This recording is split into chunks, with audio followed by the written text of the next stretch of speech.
The Galaxy A3 2017 is Samsung's smallest phone of the A series. This year the A3 comes with water resistance, a fingerprint scanner and a premium build. This phone is definitely worth your money, right? That's what we're going to find out in this video. My name is Rutger and I'm here with Sam Mobile to take a look at the Samsung Galaxy A3 2017.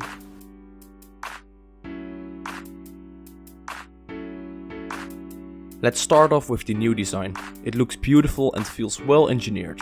We have glass and metal, giving this phone a very premium feel for its segment. The A3 doesn't feel slippery because of its compact size. The home button contains a fingerprint scanner. That works great, by the way. The power button is on the right and the speaker is above it. The left side has the volume rockers and SIM tray, while the top has a micro SD card slot and the secondary mic. The bottom of the phone holds the USB Type-C port, the 3.5mm audio jack and the primary microphone.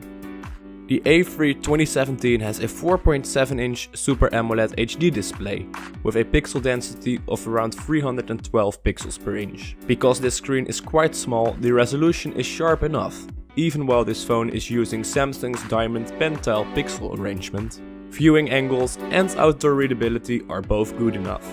This screen can get quite dim and has very popping colors. Because the contrast is infinite, blacks are very deep.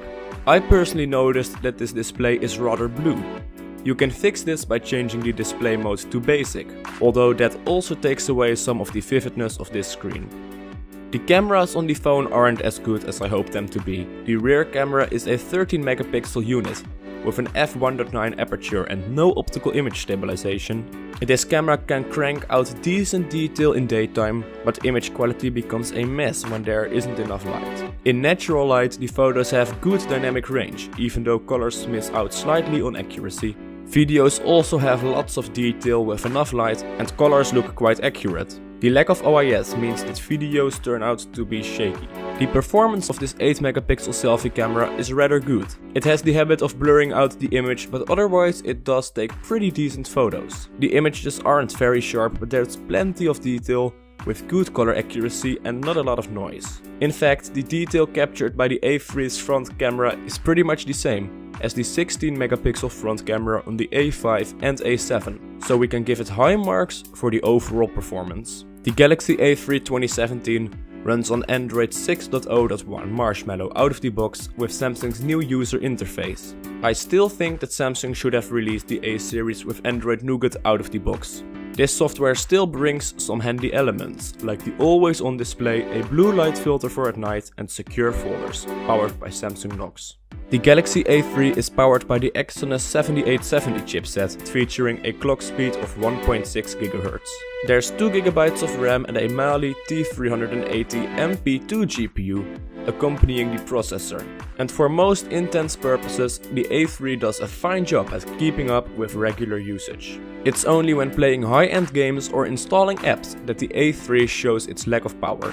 Not bad for a cheap phone. Audio from the side-mounted speaker is loud but sounds a bit tinny. The earphones that come with the phone aren't too great. When you bundle your own headphones, music sounds very good, coming from the 3.5mm port.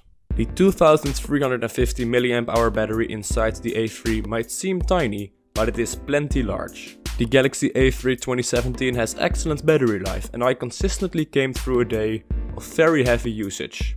This is possible because of the efficient processor and the 720p display. I tested the battery life of this phone with the always-on display turned on and the brightness on auto. To conclude things, the Galaxy A3 is a complete package for the €329 asking price. Featuring water resistance, a fingerprint scanner, a premium build, good battery life and a nice screen. You could go as far as calling the Galaxy A3 a Galaxy S7 Mini. Yes, it has its shortcomings. The camera could be better and overall performance isn't that good, as the Exynos 7870 isn't a very powerful chipset. But the A3 2017 offers excellent value for the price. That's it for this review. For more information about the Galaxy A3 2017, go to sammobile.com. Give this video a thumbs up and subscribe if you liked what you saw.